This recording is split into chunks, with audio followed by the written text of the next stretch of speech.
നമുക്കിങ്ങനെ mock-up create ചെയ്യാൻ നോക്കാം. ഞാനൊരു ബോട്ടിൽ ഒരു ലോഗോ ആഡ് ചെയ്ത് വെച്ചിട്ടുണ്ടാവും. കില്ലിസ്റ്ററുടെ ലേറ്റസ്റ്റ് വെർഷൻ ബേറ്റ വെർഷനിൽ മാത്രമേ ഇത് അവൈലബിൾ ആയിട്ടുള്ളൂ. ഇപ്പം ഇത് നമ്മൾ ആദ്യം തന്നെ 2 സെലക്ട് ചെയ്യുക, ഓബ്ജക്റ്റ് എടുക്കുക, മോക്കപ്പ് ബീറ്റ എന്നൊരു ഓപ്ഷൻ കാണാൻ സാധിക്കും, അത് സെലക്ട് ചെയ്യുക, എന്നിട്ട് മേക്ക് എന്നുള്ള കൊടുക്കുക.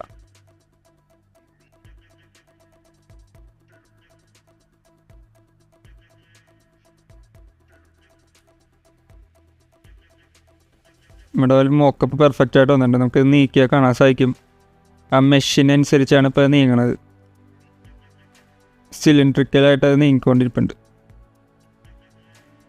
അതുമാത്രമല്ല, നിങ്ങൾക്ക് ഈ സൈഡിൽ വരികയാണെങ്കിൽ കുറേ ഓപ്ഷൻസ് അവർ തന്നെ തന്നേക്കണം നിങ്ങൾക്ക് കാണാൻ സാധിക്കും.